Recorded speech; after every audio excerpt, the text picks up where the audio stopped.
Hello, everybody. Hello, hello. Someone's waving to me behind the scenes. That's awesome. All right, we're off to a good start today. Happy Wednesday. We're here for a buddy read today for May of the Moderns. So let me pop that up to say welcome and what we'll be discussing. In case you landed here by accident or a tornado picked you up from Kansas and plopped you down on my channel, thank you for being here on BookTube. May of the Moderns is a readathon this month where we're looking at books written or published between 1901 and 1945. And this monstrosity is what we'll be discussing. It was written in 1901, published in 1901 by Frank Norris. So that's what we'll be talking about today. What we have to look forward to the rest of the week is Friday sprints, Saturday sprints from 9 to 11 Pacific. That'll be our last chance to sprint through any reads we have to satisfy the prompts. So I hope you can join me on my channel Friday and Saturday morning. And without further ado, I dressed in honor of my guest today. Can you guess who it is? It's a black V-neck shirt. Welcome, Barrett Laurie. Hi. Of course, I broke my outfit protocol. I know. The one time ever I'm wearing. Yeah, I know. I did notice it. And I love that you called me out for waving at you because I do that when I forget that I'm. I know. I love when we see it on your vlogs, right? You're waving at the screen and stuff. Always, like a child. No, thanks for having me. I'm so excited. Like, I've been talking about this book, and by talking, I mean griping about it for 3 weeks now. But I love it. Like, that's the weird thing. It's like a lots of fun. The Octopus by Frank Norris. So that is our assignment today. And thank you so much for reading this with me, Barrett. I know we sort of like defaulted into this because we wanted to read something together, and then it ended up working for the readathon. So I really appreciate that. Which, first of all, can I just say this cover is great. Isn't it? Like this is a great cover for those that haven't seen, because I think yours is a little womp womp. But because that's what you get when I get the ebook, because I had to get the ebook because for those of you that don't know, I was in like finishing school when Frank Norris was a zygote. So this is far too small for me to read. So I had to do ebook, and it was a very boring cover, but this is lovely. Dare I say the best part of the book? I don't know. We're not there yet. All right. All right. I just want to say hello to the people who have come in the chat and said hello before. So Maggie, Mama Maggie Ward is here. Shannon from ST Houston. Make friends with that like button. Running to Right says hi, everyone. And in case you missed it, I was on Ben's channel on Monday, and we talked about the Enchanted April and had a lovely discussion. So I'd encourage you to check that out. It's in the Readathon playlist. Richard Holiday is here to say hello. Ben's got a drum roll. We've been hearing grumblings about the octopus for over a week. Yeah, I can't wait to find out more. Stay tuned, Ben. He didn't get the black V-neck t-shirt memo. It's okay. It'll be in his videos. You can go out and get them. Sorry. Yeah. And you guys here. Hello. Cool gamer. Oh, we got shots fired. Yeah. So Richard is predicting your question with, is the cover the only part of the book you liked? No. So I like to start out buddy discussions with like a general impression, thumbs up, thumbs down, a la Joaquin Phoenix. I'm like here. Same. Yeah. Okay. So I'm a little bit higher. Yeah. What's the background of the book? So Barrett blew my mind right before we went on air here because I didn't know this was based on a real event. I knew that a lot of it was mocking and imitating real life players. I didn't know that like the big event in the book was a real event. So I mean, I don't think we're with a crowd that's going to read this. So I'm not going to put a spoiler banner. Yeah. I feel like about the real life event. Well, so here's how I know a little bit about it. When I was in business school doing my MBA, we were learning about eminent domain and how it impacts giant retailers and land developers in the United States today. And for the people who live outside the United States, really quickly, eminent domain is when the government comes in and takes land from a landowner at usually a reduced rate than market at times for either government purpose or for business purposes that the government deems necessary, like railroads, and that's been expanded through a very transmission lines. Yes, and it's been expanded dramatically, including back at this time in the late 1880s when the actual event happened, but also even now in the 1980s and 90s with deregulation to create a situation where large retailers are now also using eminent domain to reduce their costs for taking land from people for economic benefit of a community, which of course is not true. We can go into that a little later when we talk about econ and how like So trash. kill things. So the real story is in the 1880s, there was an area of California, this actual valley. So this is a fictional area around where this actually happened. San Joaquin Valley. That's right. Berry County. And there was a U.S. Marshal, a worker from the railroad line, and two local townsmen that had turned and been hired by the railroad to go around and take land of leaseholders that had agreements with the railroad to buy the land at pre-market value before the railroad came through. So the railroad went against that, had new assessors come in and assess it with the value once the railroad was on it, which of course was huge, and drove people off their land. Essentially, they went through to evict people. There was a large picnic happening, which in the book, there is a similar event that the group is at. They hear these people are going farm to farm, kicking people off, and some of them break off with rakes, hoes, and a few of, I think one person had an actual firearm and went to confront these law officer and person from the railroad and two townspeople. They get there, and the two townspeople that turned kill everyone in the group from that had come to confront them, kill them all. The marshal did not. The railroad representative did not. They were not charged. But there was a trial. It was huge. And then in the end, the Supreme Court case that the farmers were going over to try and ask them to wait for the decision that was coming, which came only months later, ultimately was the first decision towards eminent domain, which said, nope, the railroad has the right to change this. So that's the real context of the story. And this is essentially historical fiction, I think. I don't know how far you have to be from the event, but this was published essentially 20 years later.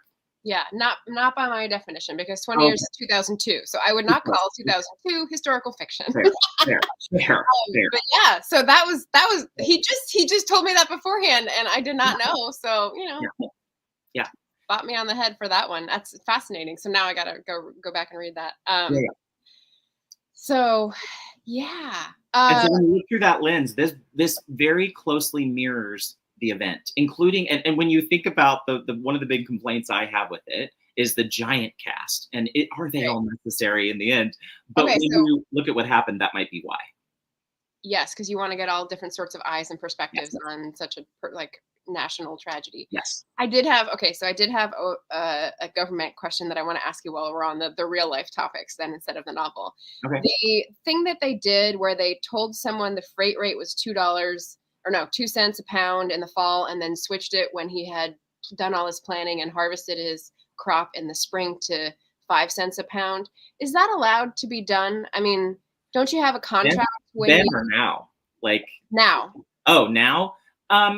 It depends. So no, actually, no, probably no. Unless I would think, because you make a business decision based on something, you got to get a guaranteed rate before you make all these contracts, because otherwise. Yeah. However, how it happens now, think about it through a gig work lens, right? So now what you have is small farmers being squeezed by larger farmers, for example, and what they're getting is speculative contracts, which aren't contracts based on a hard number. Is that what a future is? Yeah, essentially. Yeah.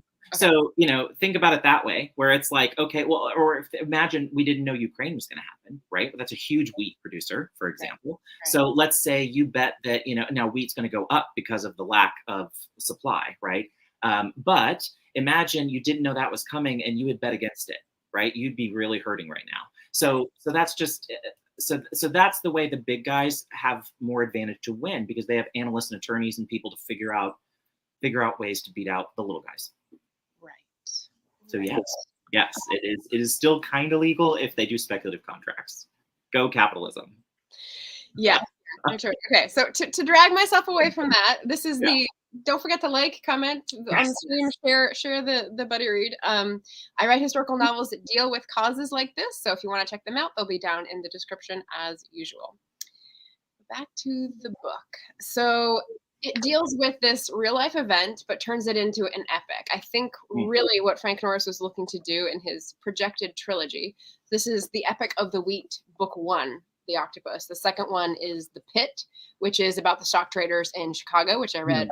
I'm going to have to read this now. I hate myself. I'm going to read it. It's not as drawn out, but it is. There are a lot of domestic details that you're like, why do I care about this relationship stuff? So, and then he died of 1902, 1903 diseases before he got to finish the third one, which was going to be. Let's see, we have the wheat growers, we have the traders. I can't remember what the third link in the chain was going to be. Like maybe it was the consumers. Oh, it was Europe. It was the markets that would receive the wheat, and so that was going to be like the last peg in the tragedy. Yeah.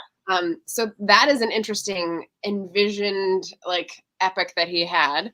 Where do we think it falls short? Let's just start with like the gripes that we had with it, because there are plenty, and we've got all our notes and receipts ready.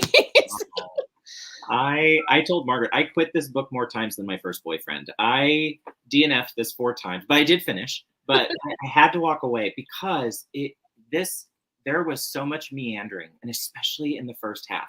Wowza. There was so much talk that I was just like, do I need to be here for this? Like, and characters, way more characters than my old feeble brain can manage when reading 2 books at a time. So I had to, again, DNF'd until I was a single trick pony and finally plowed through. Yeah. So those I was prepared for that, because in my introduction they said, I think I read this to you earlier in the introduction, just to prepare yourself. I sent this. Henry James criticized War and Peace for its looseness and bagginess. One wonders what he might have said about the octopus. Like, it's bagginess is one way of describing, like, he just repeats things. He has, I called it incessant adjectives. Like he wouldn't description pages in the first half pages. Wasn't satisfied with choosing the right adjective. He had to have like 57 in the same sentence. So that's why it was a little trying, just to like communicate that to all of you. But in such small print, like, well, that's that's just age. Okay, so adjectives. Yep. What else? I had physical descriptions. They super annoyed me. Yeah. They hit you. Same. One of the early complaints I made to you about characters, and I don't know if we're this far yet, but like definitely the differences between who was flat and who wasn't. Oh yeah. Was blaring. And again, I said that may have been the era, that just male writers would have written female characters completely flat with just zero.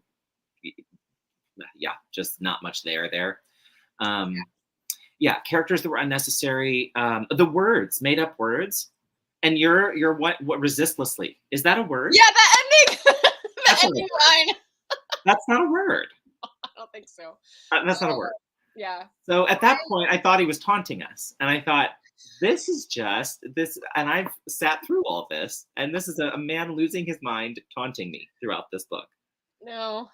So what got me about the physical descriptions is that he described the people the same way each time. Like he thought we would forget what he had described them as, and so he would say the same words again. And so Hilma, the main woman who is like the sparkling angel of the house, she has round, beautiful arms. And every time I would be like, how can you have round arms? That doesn't make sense. I detached from my body at that point. So I had just lost. I think I got through. Presley hadn't gotten off his bicycle, and I was over the descriptions of. I was like, if he's talking about people and places, and I'm just gonna scoot to where it's like important, and then I'll drop back in. The bicycle is weird because I wouldn't imagine having a bicycle in farmland to get around, but like that was a weird opening thing. But and that felt like an odd. I don't know. As a writer, did you feel a little bit like, wow, what an odd thing to choose instead of just like, I don't know, riding a horse. Really. Yeah. It was odd. So anyway, especially the first 200 pages. The casual racism is there just as like a content warning. It is from 1901. And so you've got descriptions that are of people and insults that are involving different kinds of people. So there was that. Not too much of it because he's obsessed with other things, but it is thrown in as like a pepper kind of thing. Yeah. And definitely, and dialogue for me on a few characters with that a little bit too. That felt like it was overkill. Did you feel that a little bit on, was it Hooven? Oh God, I hated reading that. Yes. So when he describes the speech of the person who is nicknamed Bismarck because he's German and a German immigrant here farming in California. I mean, yeah. What's that? Probably a little demeaning. It's like the character in general was probably treated a little demeaningly. Right. There's a line you cross, and I'm not sure where it is, but when you're recording dialect and being phonetic to give people an idea of like this different sounding of the speech, like I think that's fine to a certain extent, but then when you do it every time you talk to them in long sentences, it's just like it just makes it difficult to read, and you want to like figure it out. What are you saying? What are you saying? I don't even know what you're saying. And then you feel like the horrible person who, you're like, oh, now I'm the horrible person. Like, just speak English. Like, I totally had that whole circle in my head of like, gosh, Frank, can I talk to you about this? Yeah. Okay, so the descriptions. What else did I have as minuses? Okay, that's a spoiler. I'll leave that till later. Then I have some like positives and question marks. So let's get through the rest of your minuses. Did you have any other sort of broad sweeping? Those are my biggest. I felt like it was obvious probably for the period who was fleshed out characters and who were kind of throwaway characters. I didn't love the dialogue as far as like certain characters with, again, the phonetic. That was hard and really hard. Pages of description, both of scenery and people, were too much. And then, yes, the describing people in ways that would not be popular. Yeah. Can I go through a paragraph just to give people a taste, and then we'll go through some more comments to catch up because people have some interesting things to say. Sure. Okay, so page 7, we're describing. Let's see, Presley is our main character. He's the self-insert for the author because he's the poet who's come to write an epic poem about the West, and he's trying to find himself in with these people he knows who are farmers and ranchers. Heron Derrick, who is like the big guy, the big kahuna of the ranchers. The sun had browned his face till it was almost swarthy. His eyes were a dark brown, and his forehead was the forehead of the intellectual, wide and high, with a certain unmistakable lift about it that argued education. Not only of himself, but of his people before him. The impression conveyed by his mouth and chin was that of a delicate and highly sensitive nature, the lips thin and loosely shut together, the chin small and rather receding. That is only like a third of the paragraph, and it goes on from there. And it's like you're describing every piece of anatomy and like in a way that we don't anymore. So in terms of style, if anyone is wondering like, what do moderns have that we don't? That annoying style is part of it, like describing physiognomy in a way that is almost tilting towards like eugenics or like, like these features mean these things. And so we're also dancing toward more casual racism. But yeah, so that, fair warning. Well, sorry, go ahead. Nope. I was just going to start catching up on the chat. Maggie said she missed the earlier discussion and so left a long comment. Richard says in the UK it's termed compulsory purchase, which I hadn't heard of, so that's helpful. And Maggie's saying like what they're about to do to her with high tension power lines. Oh, yeah. 100%. So, yeah. She says, look at the 1959 Chavez Ravine, nice of LA to build a stadium over their community. Yeah, I think Cynthia of Book Whimsy, I think, has read a fiction novel about something similar to this, Eminent Domain in the LA area, which might be the same real life event, but I'll have to go look up her recommendation because it sounded really good. I'm not sure I understand the plot of Trading Spaces. Is that a book or is that the TV show on the TLC? Well, I think it's film too, right? It's a film from like the 80s. Enlighten us, Ben. Yeah, Ben, give us more. Yeah, on your comment about the Ukraine farmers dying to futures rates. Oh, yeah, I didn't even think about that. Yeah. Yeah. I follow a bakery that mails its own wheat in California, and they were just posting about this on Instagram. Charlie, say hello. Yeah. Pages of description of both scenery and people. Sounds like Lord of the Rings. Hey now, Richard. Sacred cow. Be careful. I couldn't get into. Hey, Nia. So can we talk about? I have while we're sharing little bits, I highlighted a quote that I wanted to read that I wanted to just talk about. That one of the things I liked, or a section. Get into the likes, yeah. So one of the themes that's really big throughout the story, and there's a character named Magnus who it's odd because I liked him at times, and then really he's not a good person though, and he's right. Aaron is the son. Sorry, Magnus is the big guy.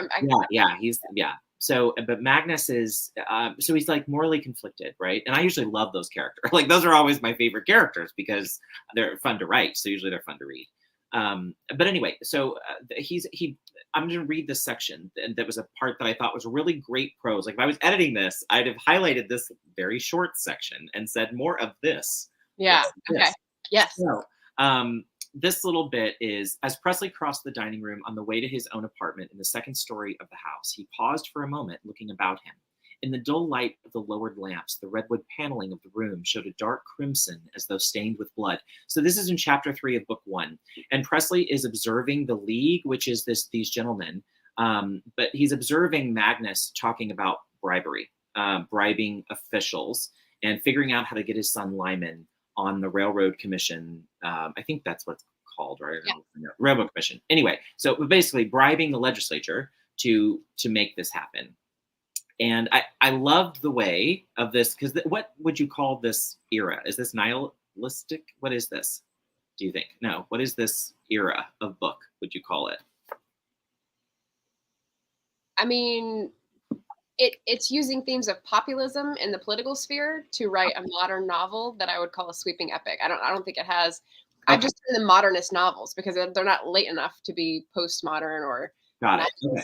Any of that. Yeah. Well, at any rate, I loved how beautifully he described in very little, not a lot, bribery without saying Magnus is going to bribe them, right? Like I knew what he meant, and it was pretty and short, which I appreciated. And again, where Presley in lots of other parts of the story has these long sections that do the same thing, that are really poetic, pretty ways of like painting the picture of, I guess it's very like F. Scott Fitzgerald is kind of what it reminds me of, is that like lots of imagery to make me think or like figure out I'm having to think a lot to figure out what's happening. But this one was really enjoyable. And I have a few of these that I highlighted where I'm like, I really liked how he made me see what he was trying to say in an interesting way, like blood money to a legislator, that I could pick up, right? And loved it. Brief. Yeah. There's so in case Brian is watching this of the channel Bookish, who was on my channel earlier to talk about the war prompt, there was an interesting, so there, under their Wikipedia entry for this, there's a couple contemporary reviews, and one of them was The Octopus is a novel of crude and almost barbaric force, showing in many parts the deep impress of Zola, which is not who he loves on his channel, it's Balzac, but I said it was Zola, both in method and manner, but disclosing also great vigor of imagination, dramatic feeling, and a deep sense of reality. So I thought that was pretty good in terms of like the sweeping epic description. Agreed. And Zola being also obsessed with like social injustice and inequities in his time and culture was pretty spot on. Right. And And I don't remember naturalism. I don't know what you would call Zola. Naturalism, yeah, which is I mean, that really ties in with the whole like force of the wheat, which we can get into, because I have questions about that too. Okay, so good for some of the descriptions and some of the deft touches that you would have said, bring that up. I would love to. Well, I think there was such an opportunity to make it more readable if like the descriptions that went on and on, where I could have been like less. Would have helped, I think. Let's see, 147. Let me give Was the pit this slow? Like, did you have the same problem in that book? What? The second book? What about it? Did you have the same problem reading it, or did it read cleaner? No, it's the same because he repeats, right? So with the landscape as well as with the characters, it repeats the same words. And I was just like, dude, what is this, a word count thing? What are you doing? I know which one you're talking about. I don't need the same. Yeah. So when you asked, did he have an editor? Uh-oh. I have a sticky that's not coming off easily. Oh, I thought I could use it, but it's ruining the page. Okay. Chapter 6.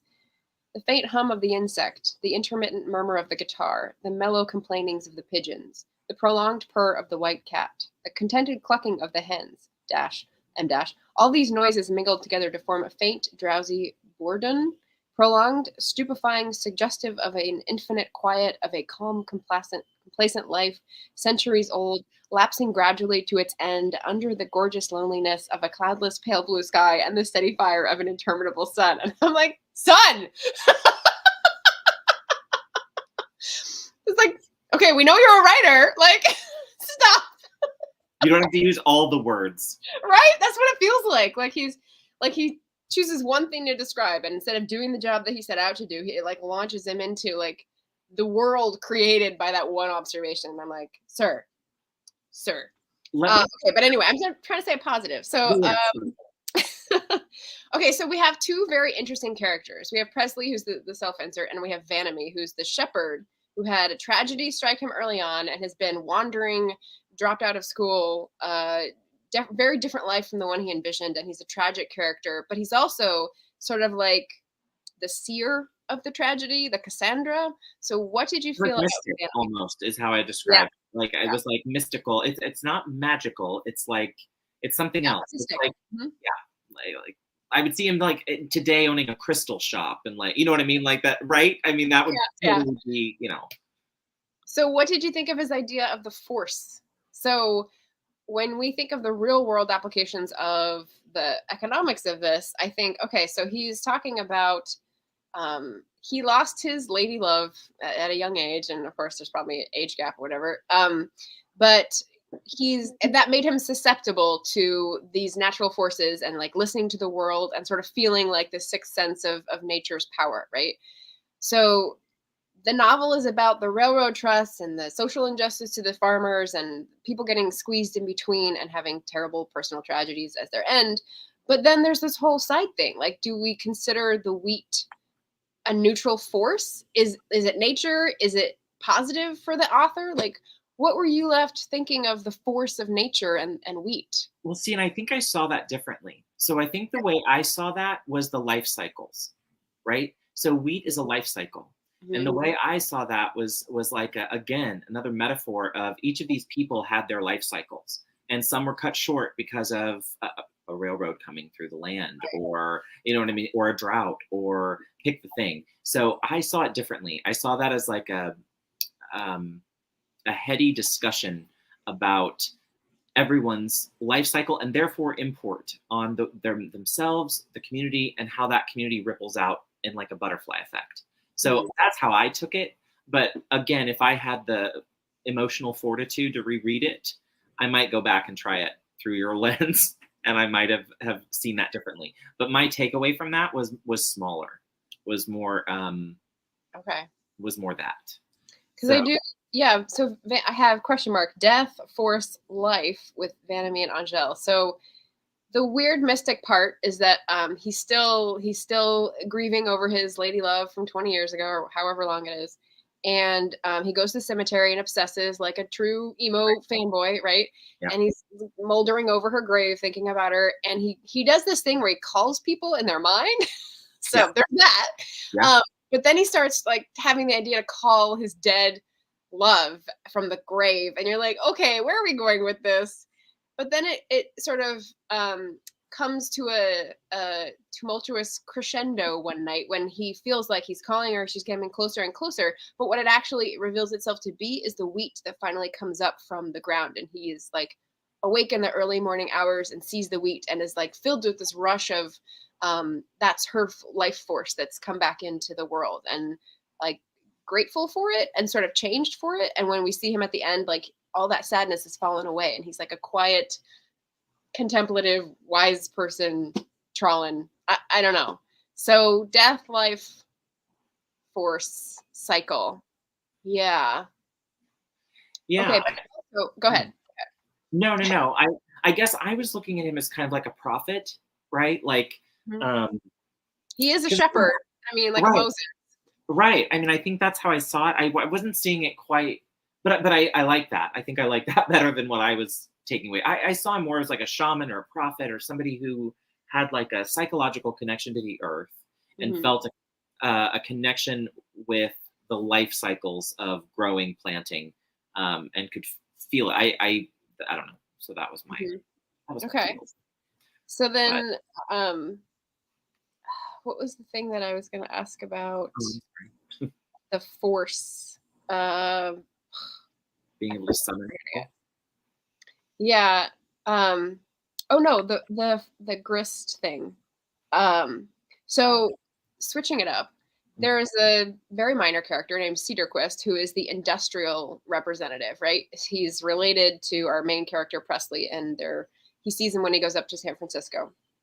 And he sympathizes with Presley and his farmer friends because as an industrialist who is investing in, I don't know, he had some sort of plant making something and it went out of business because no one was investing in it. He sees, let's see, page 209. Let me make sure I get the players right. By the way, hi Eva, hi Morgan. Hi, Eva, hi Morgan. Because it's Cedarquist's wife, right? She's I don't like her. She's just a snooty bitch. Like I don't like her when she talks. Yeah, his wife is who's related. Yeah.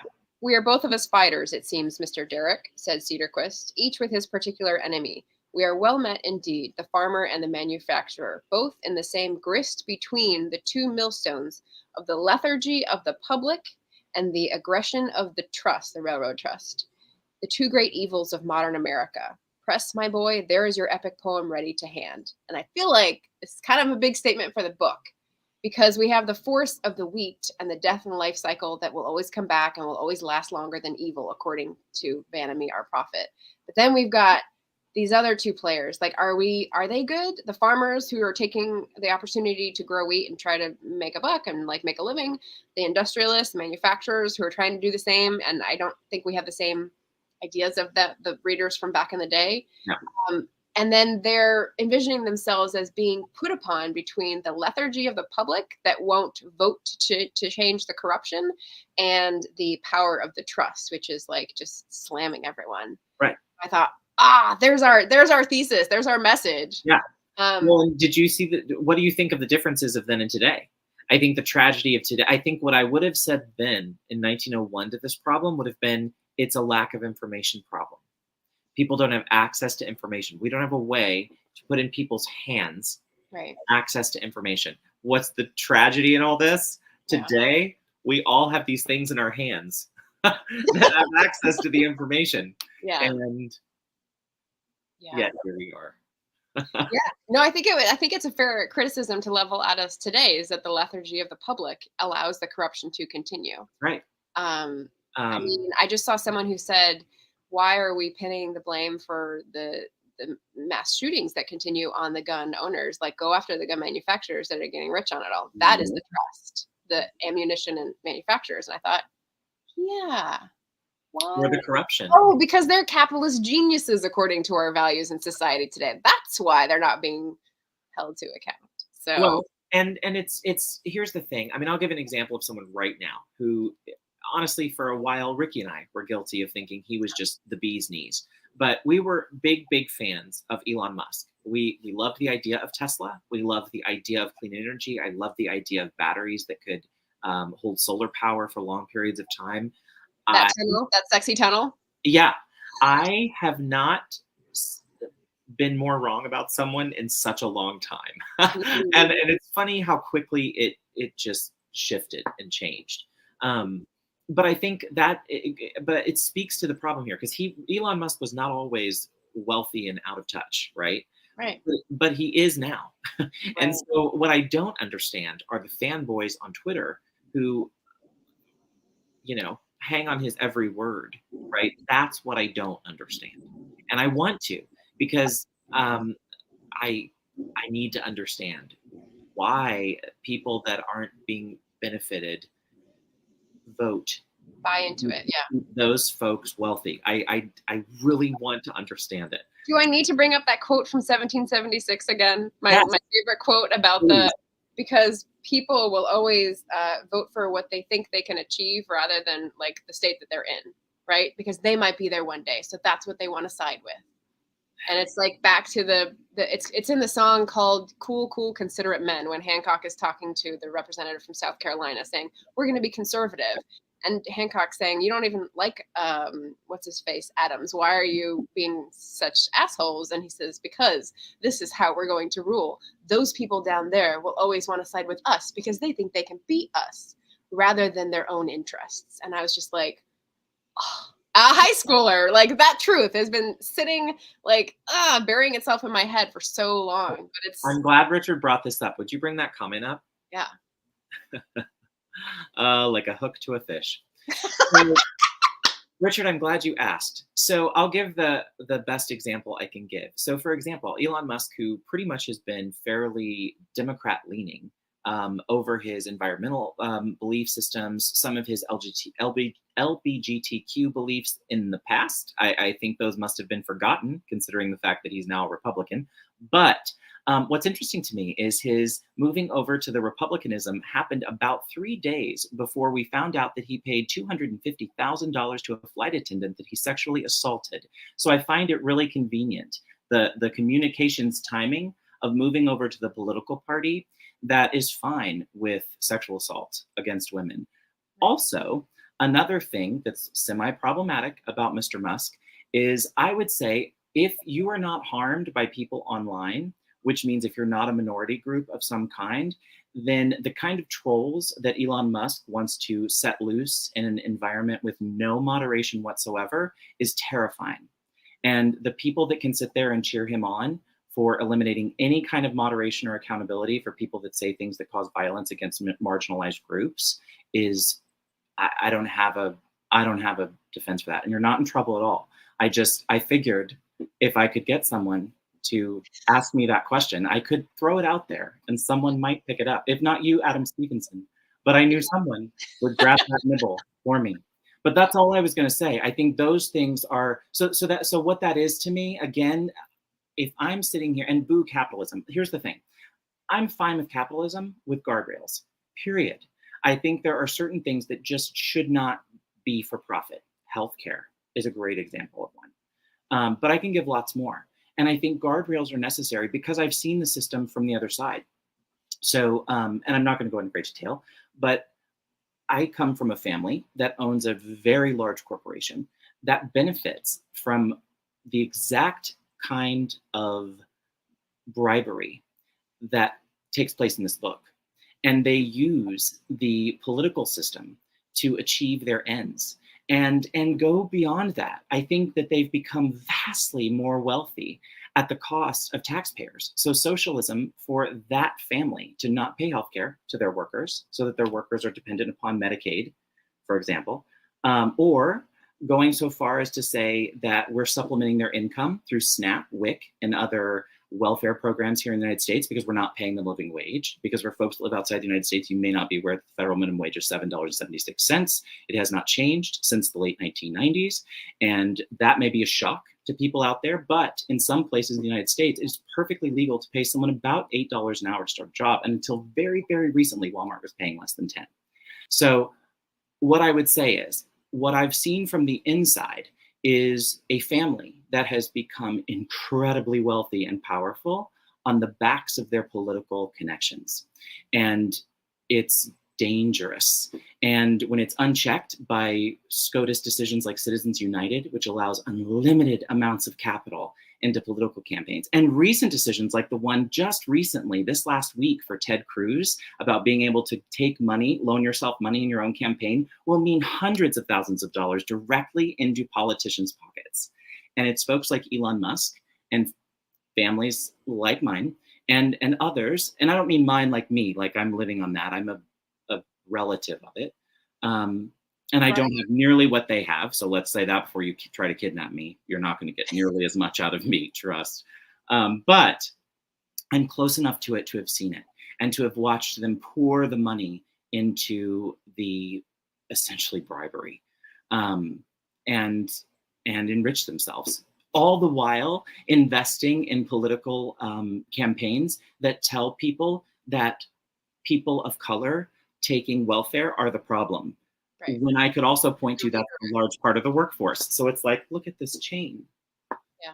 Right. So a lot of this, besides the description of the San Joaquin Valley, was familiar to us as modern folks. It was the redirect, it was the scarcity, it was the that's just how things work. Yes. Were there any surprises? Like, okay, so one of the disordered here, we're out of bounds, but one of the things that was like, it's not good, it's not bad, but it was like really hard to read, was the unbearable tension because I could tell what was going to happen, but he kept like ratcheting things up and up and up and like drawing out the conclusion. So the big Oh, scenes, like the barn dance showdown, the railroad chase with one of like the characters who's so sad. oh, The well, rabbit drive.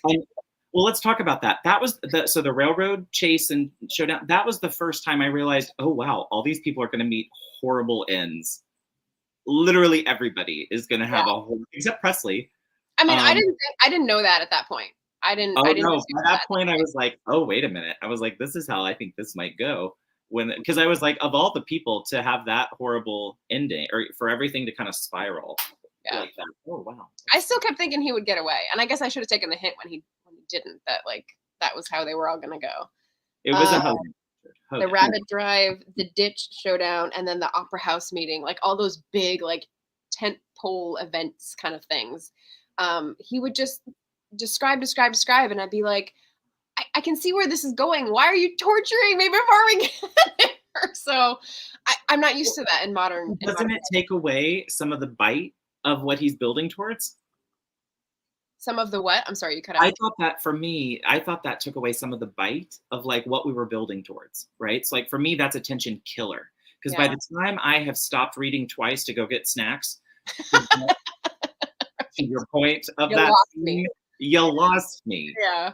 Yeah. So yeah, it kept me reading. I mean, this is my version of horror, is that like I can see the personal tragedy about to happen and I couldn't put it down because I was invested in those characters because I actually liked them by that point. But yeah, the writing choice was strange and different and like uncomfortable. So I had a question. But I wonder, was it popular at the time? So you read a lot of books from this era. Is this pretty par for this course? He's in a league all his own.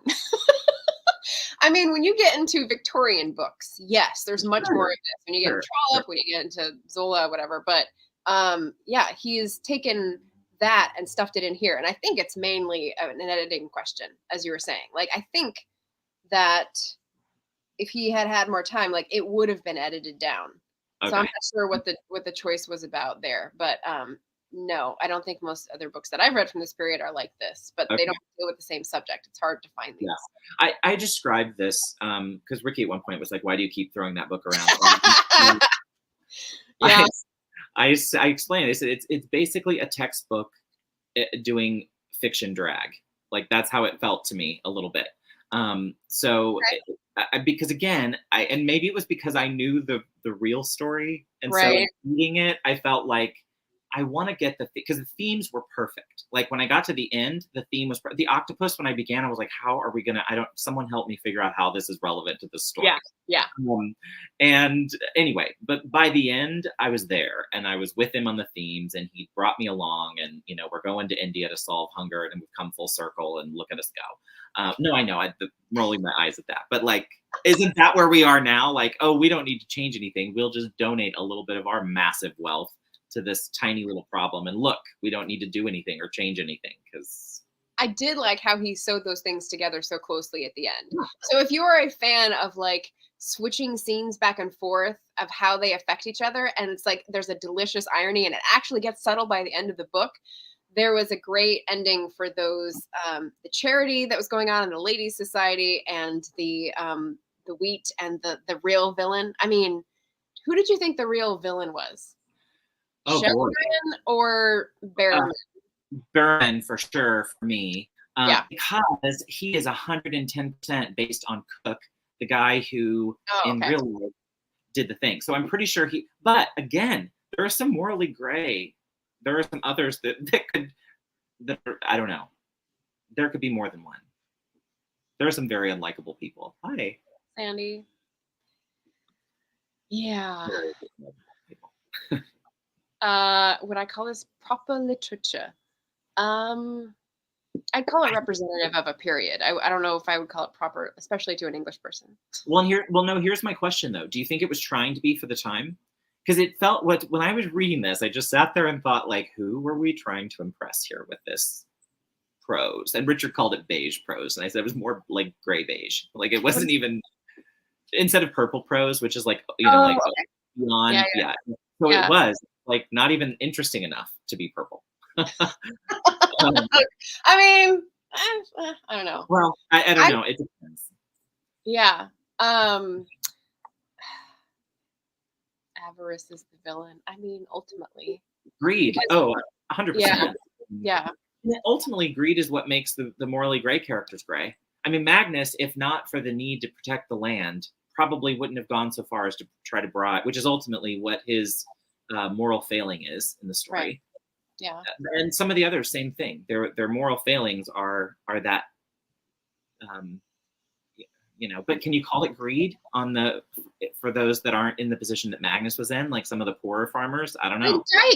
Dyke, the guy who's growing hops, who had that rate. So, the thing that I mentioned earlier, the changing of the freight rate from 2 cents to 5 cents. So, what happened to him? And he's the first, the sheep on the railroad were the foreshadowing victims, right? They all got blown to bits, but he was the first human victim. And what happened is he did all the things he should have done. He set out, made a business plan after being fired as an engineer on the railroad to do a farming thing, and he's going to grow hops, and it's a new crop, and there's a great rate. I read that differently. I read that he quit, because when I was reading it, I read it like he didn't get fired; he quit. I had read quit, but it's because they wouldn't give him a raise. They wouldn't give him a raise. Right. Yeah. Yeah. So he's forced in this corner. He's making the best of it he can, but then he's what's the word? Betrayed. Driven to drink. Well, betrayed by the railroad because they changed the rate on him because he's the only person. Yeah. So anyway, so he's ruined because he's in debt and he owes his crop. It's already promised to someone, so he needs to do all this stuff, and he's despairing. So he's driven to drink, exactly, but also then driven to be a fugitive because he's wanted and all this stuff. So tries to rob a train.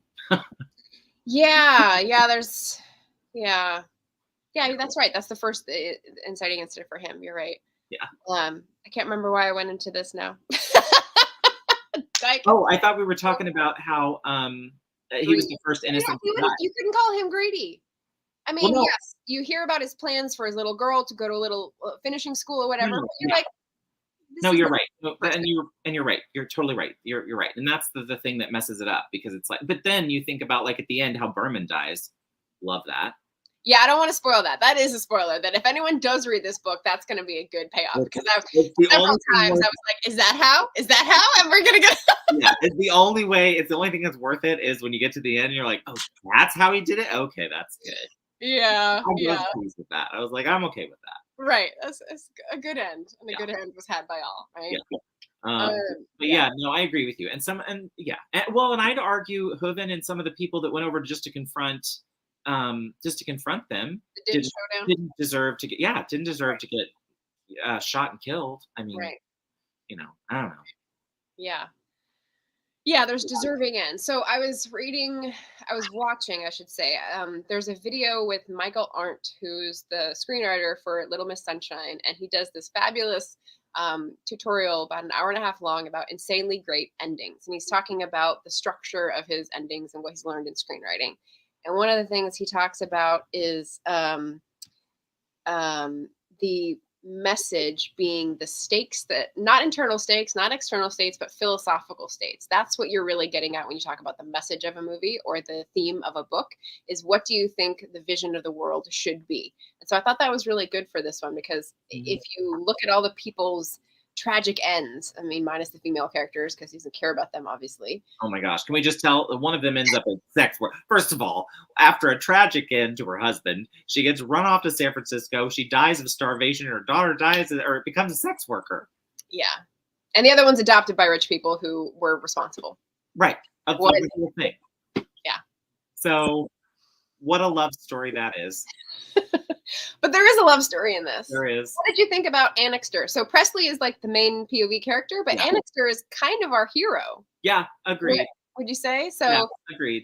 Annixter is this rough around the edges, totally arrogant, get everything he can out of life bastard at the beginning. Yeah. And then he falls for this girl who works for him, which fine, okay, with the round beautiful arms, and eventually, after many stumblings and problems and false steps and whatever, they finally get together and they're both happy. But it's very short lived. So what message do we take? What philosophical stakes are we seeing in that that our hero, spoiler alert, dies.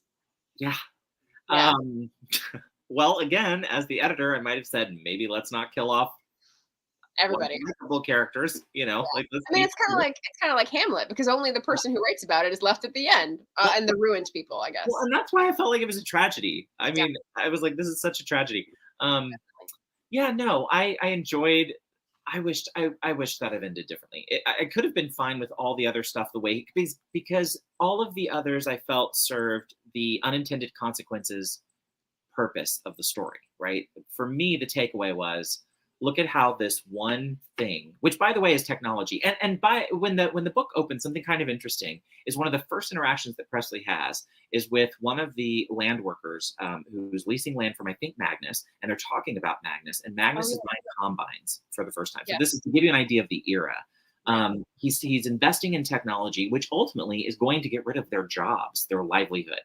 And this worker is sort of, the interaction between Presley and this worker was so interesting about that. But then to see that ultimately the technology of the railroad is the thing that will undo all of that anyway and make it so it doesn't even matter, it was the unintended consequences for me, because it was showing each ripple effect along the way, right? That like, it's not just technology impacting this person, but this person down that chain, and then this person down that chain too, because everyone's dependent on that in that right. region. And seeing it all kind of like, well, if the railroad comes, everyone will die, was very like my takeaway. Well, and so in case people don't have the background in the Gilded Age that I do, being a little research nerd over here. So not only is the eminent domain piece that Barrett was talking about at the beginning, the reason why we hate the railroad trust in this book, because they're unfairly like reassessing properties and making it impossible for people to buy the land that they're on. They've improved for 20 years, because that's not fair. They are also, with the use of their railroad, having monopolistic powers to like squeeze as much as they can out of people. And you mentioned the combines. That's one of the things I noticed at the beginning was like, because they're sitting on the siding. It's almost planting time. It's going to rain. As soon as it rains, you got to plow or turn the soil over. And they have the combines sitting on the side of the railroad in their little town. And he says, oh, they came just in time. He's mentioning this to the villain Berman. And Berman goes, oh, well, we'll try to get it back as quickly as we can. But, railroad traffic being what it is. And he's like, what do you mean? He said, oh, that hasn't gone to San Francisco yet. And the rule is that everything coming to the West has to go through San Francisco to be stamped by customs and then come back to wherever. So it's going by the place that it's addressed to the central place and back. So they're going to be late getting the planting in and whatever. And it was just like, that is the bureaucratic nonsense that they're able to use as kind of like arbitrage. Like that's their little fiefdom power. And I was just like, oh, you 400 pages from now, you're going to get it. Yeah, 400 very long pages, but yes, you are. Yeah. But no, I totally agree. Yes to that. Because the nonsensicalness, and that exists everywhere today. So that was also a familiar feeling. Well, and that is how populism, how that message spreads, right? Is that the government that you're supposed to trust is failing you. You can't trust them to do what they're saying they're going to do, and therefore, I and only I alone can fix it. Right, and that's how that sounds like somebody I've heard from recently. Doesn't it? Terrifying as it is. Yeah, and I love here Maggie's point real quick. This idea that the writing, I didn't know this, so this is really interesting. Was that the hero of the story either dies or succumbs to apathy of the futility of life and strives? Which, honestly, that I would have bought more. I would have rather have had the apathy. Like Annixter succumbing to apathy rather than getting shot down? Yeah, I think so. Only because I just think, I don't know.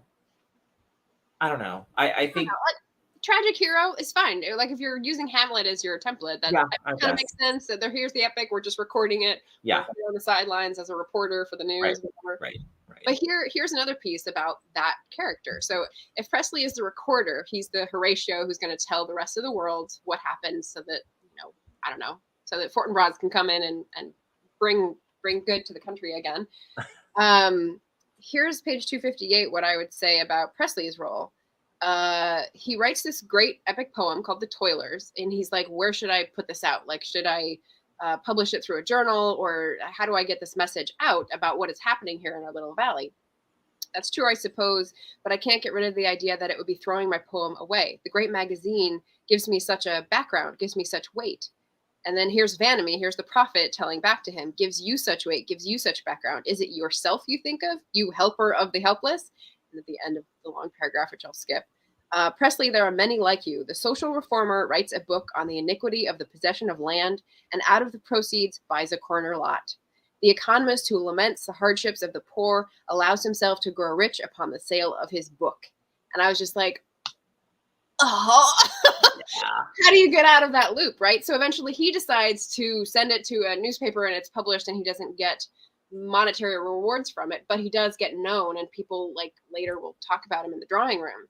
But what do you think about that? Like the selflessness of that position of reportage, like what's the responsibility there? Wow, that's funny. I sat there and thought of us, or, people that are building social platforms to sell books. I know, that was my like, yeah, I was like, oh, this feels like you're calling me out 100 years ago. Yeah. Yeah, I mean, what's there to think? Yeah.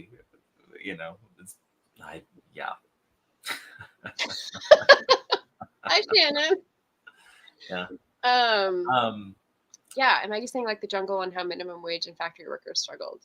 Yeah. And that's too, because that was Upton Sinclair, and I think he met an early end as well. Yes. Can I read you one more? You were just talking about the prophet, and I had a highlighted. Yes. So I noticed 3 different times in the book, he completely foreshadows what's going to happen. Ooh. So this is the first one I noticed. In book 1, chapter 6, page 282, Vanity says, I think he's talking to Presley. Sorry, these are my notes, friends. Okay. It says, quote, I think there was a dance in Brussels the night before Waterloo. So Waterloo. But the thing about that is he's at Annixter's dance, right? Yeah, and he's previewing like what's to come. Mm-hmm. And then I got to scroll down through my quotes to find the other 2, but there were 2 more that were just like that. They're very short. And again, I would have written back to our author, to Frank, and been like, Frank, more of this, less of all the rest. Yeah. Burn the rest. More of this. Simplify. Yeah.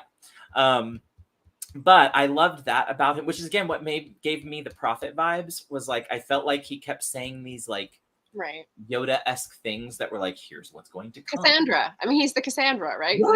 Yeah, totally. Yeah, exactly, actually. So yes. And then let's see, there was one other thing I was gonna say.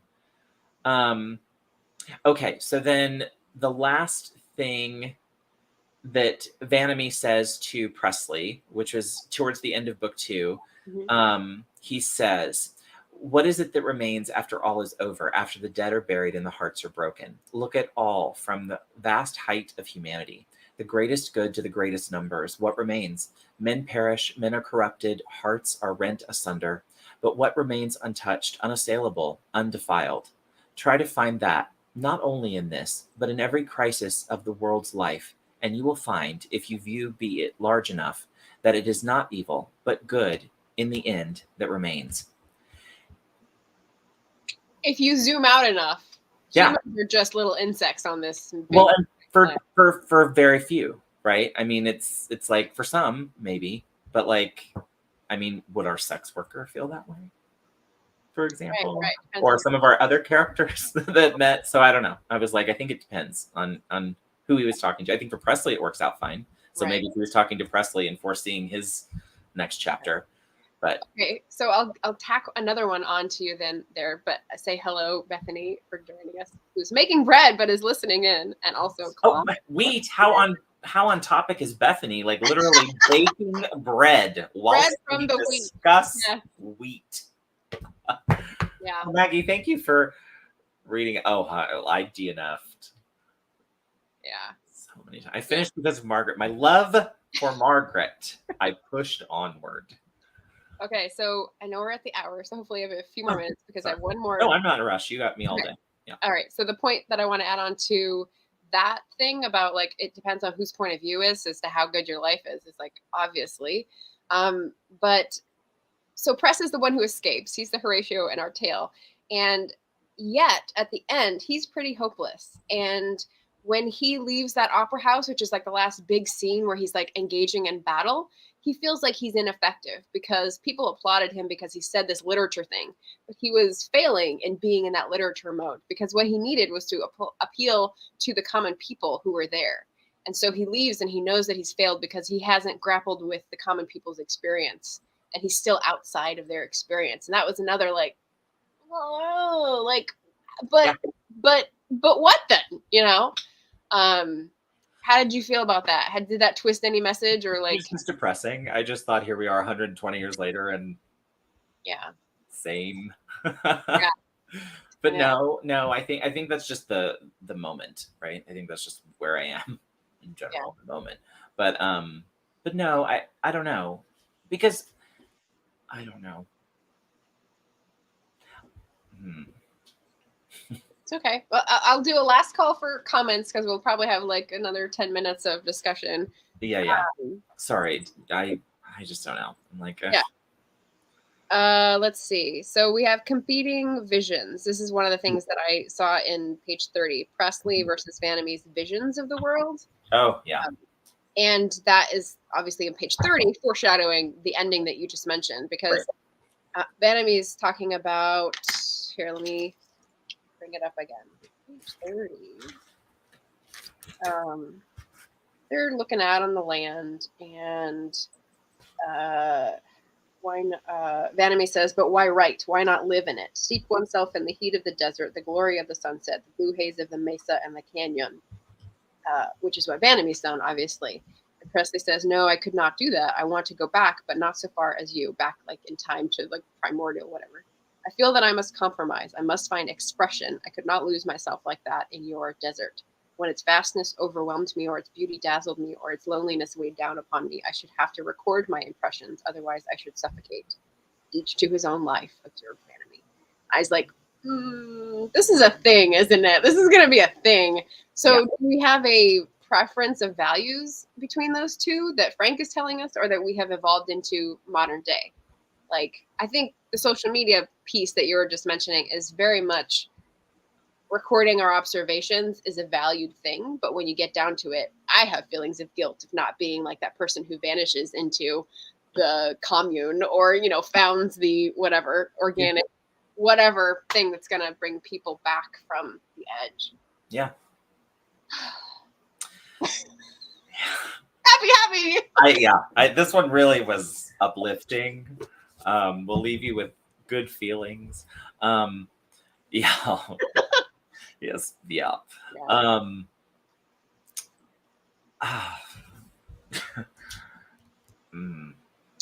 If you've just come in, we're talking about The Octopus by Frank Norris, the first novel in the trilogy, The Epic of the Wheat. If you like to read, you know, great books. Oh, here's my time for my plug. Yeah, you should plug. Next month, we're doing our Patreon book club. It's going to be The Creatures of Will and Temper, which is a queer retelling of Picture of Dorian Gray for Pride Month. So I'm excited about that. Love that. Hi, Molly Tanzer. So yeah. Love it. I can't wait for that. Yes. Like a little creepy, like it's got a Diana Gabaldon blurb on the front, so I'm like been eyeing that for over a year. So I'm excited for that for the book club. And the Patreon information is down in the description if anyone is curious. You don't have to stay beyond the month. You just do for 1 month, but you do have to sign up before the 1st. So that's why I try end of the month, let people know. So there's the plug. What is your feeling at the end of reading this book besides relief? You know, it's funny because I told you backstage, I really did. I gave this 3.5 was what I would have given it stars wise. So which tells you my car owner's manual was a 2.5 star read. But Toyota can really write one. So I'm telling you, they can get me in the heart every time. But this was good.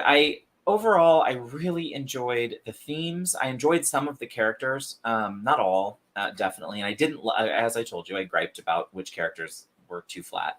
But overall, I had some characters that I really liked and identified with and felt connected to.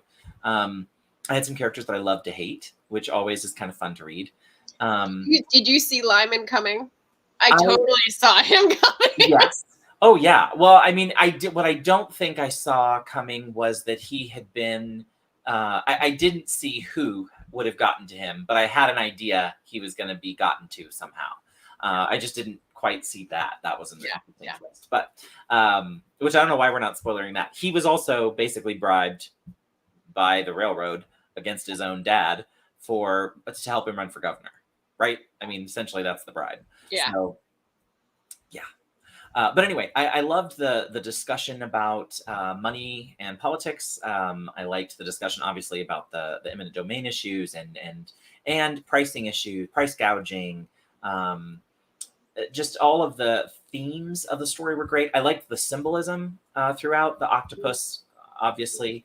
Oh, did you catch the thing where I said that Robert Reich just put up his own like little animation about private equity, and he used the octopus, and I was like, how timely! I tweeted about that. I love him. No, I'm gonna have to go find that. Yeah, it's good. It's good. Okay, no, that's good. I'm gonna have to go check that out. No, I didn't see that. But then, I mean, I thought there was lots of symbolism. So, yeah. You know, I enjoyed that part.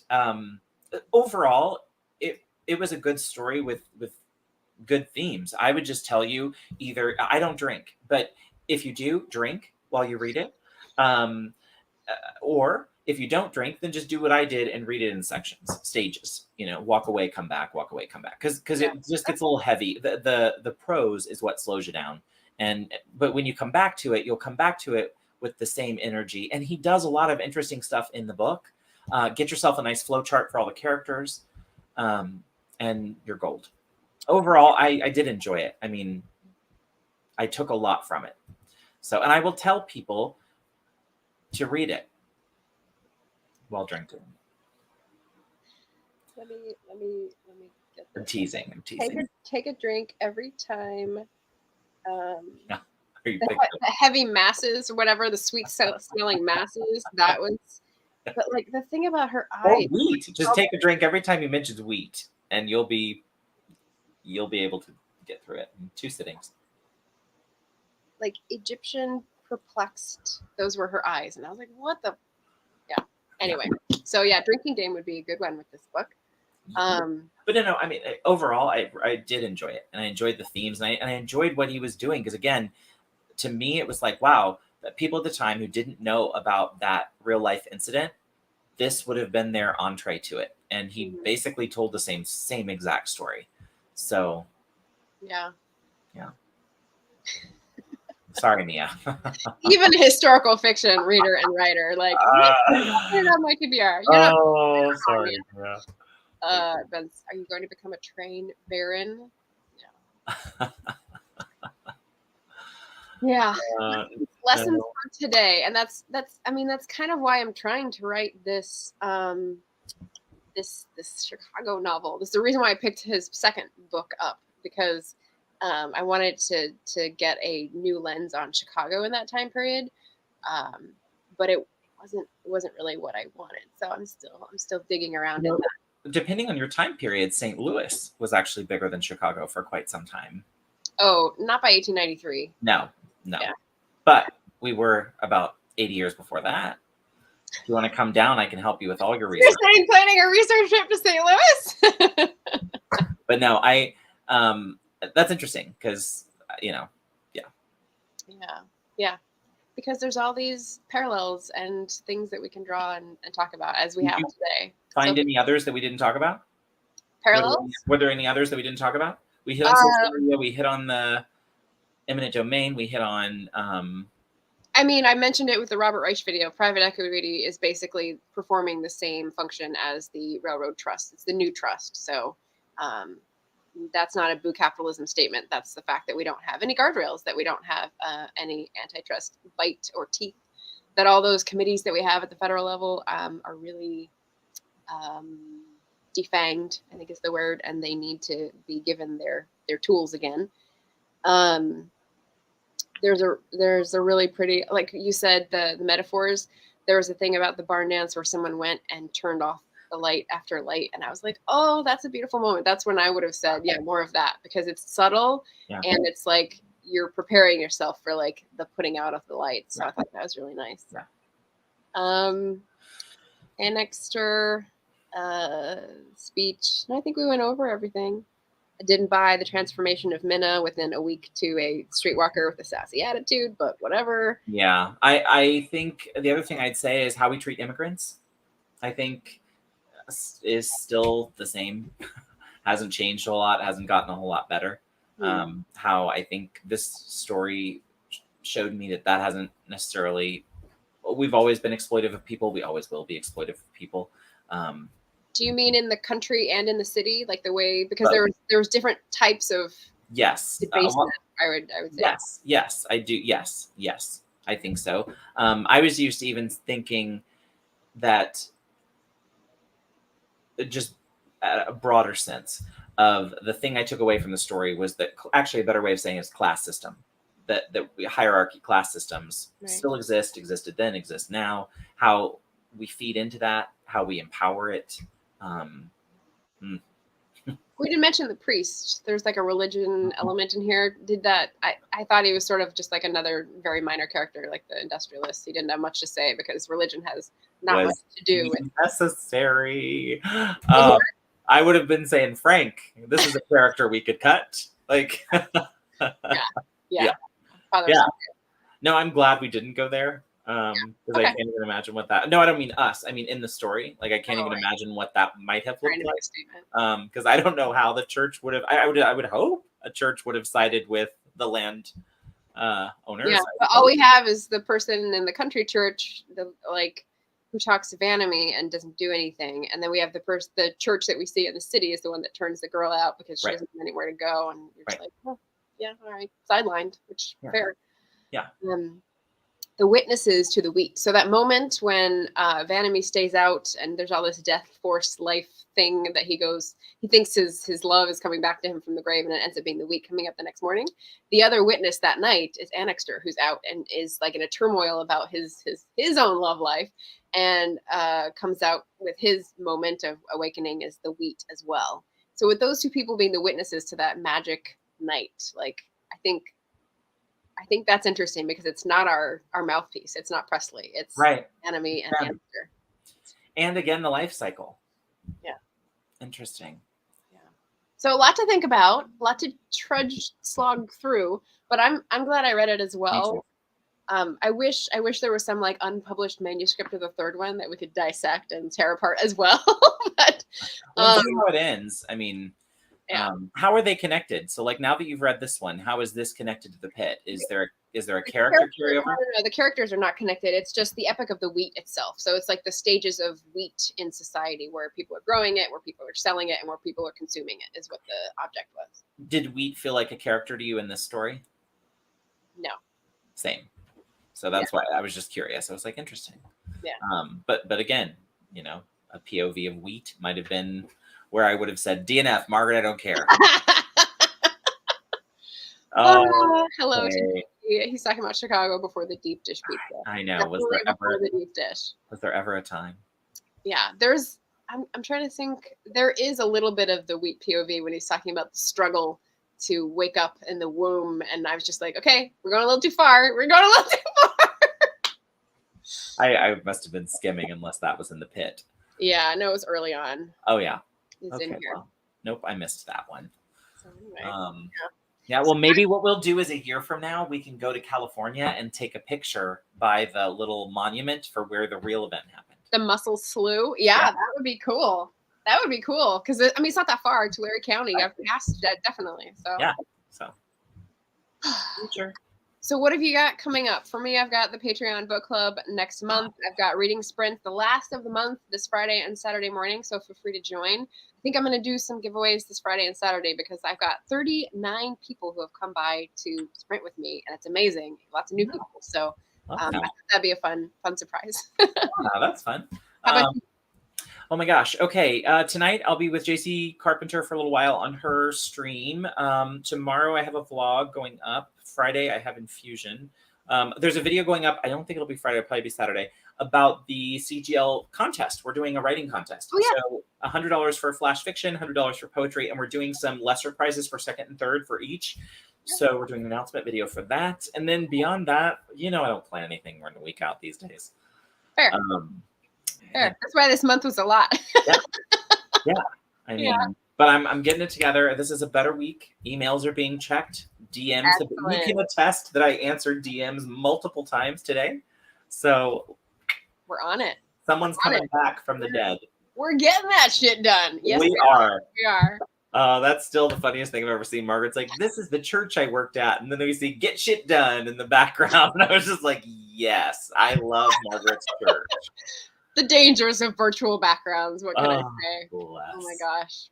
Well, thank you all for coming to this buddy read discussion for May of the Moderns. I hope it's been entertaining as well as a little educational in terms of U.S. politics then and now. I know. Richard kiss about Elon Musk. I'm so sorry. Yes, we'll be continuing until the end of the month, and then our wrap up party is going to be June 1st at like 7:30, 8 p.m. Eastern, I believe. And so you're all invited to do a walk on, just like with the Black Author Tuber Readathon. So I'll be doing a DM thing with the link if people want to join as well, just like our karaoke stuff. So, Maggie, what time is your thing right now? Put a time in there and I'll follow you over. Thank you, everybody. This was amazingly fun. There we go. And if you read the octopus, tag Margaret and I so we can. I won't be holding my breath. All right. Thanks, everybody. We'll see you again soon. Bye.